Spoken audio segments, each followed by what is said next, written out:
দেখো আজকে করব হচ্ছে মেথি শাক, বেগুন আলু মটরশুঁটি দেব, পাশে রাখা আছে, আর কাঁচা লঙ্কা দিয়ে। তবে এটা কিন্তু আমার আজকের কেনা নয় বা 2-3 দিন আগের কেনাও নয়, আমার এটা কেনা মোটামুটি 15 দিন হয়ে গেছে। আমি কেটে বেছে ফ্রোজেন করে ডিপ ফ্রিজে রেখে দিয়েছিলাম। দেখো এই যে বার করলাম, পুরো বরফগুলো রয়েছে, দেখতেই পাচ্ছ।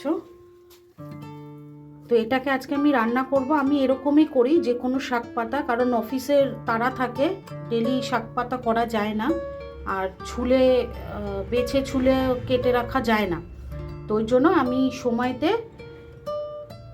বিকেলবেলা করে কেটে রেখে দিই, কেটে রেখে ডিপে রেখে দিই।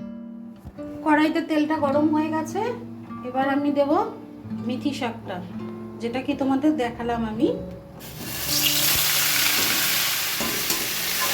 এর মধ্যে মটরশুঁটি রয়েছে, আলু রয়েছে, বেগুন, কাঁচা লঙ্কা দিয়ে দিলাম, নুন হলুদ আর স্বাদ মতন চিনি। এবার দিয়ে তেলটাকে বাড়িয়ে দেবো, আন্দাজ মতন জল দিয়ে দেবো।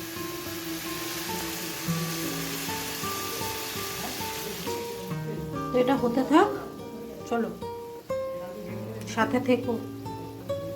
দেখো বন্ধুরা, আমার শাক রেডি, নামিয়ে নিয়েছি।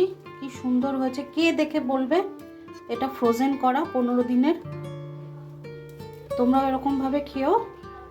চলো আজকের মতন টাটা।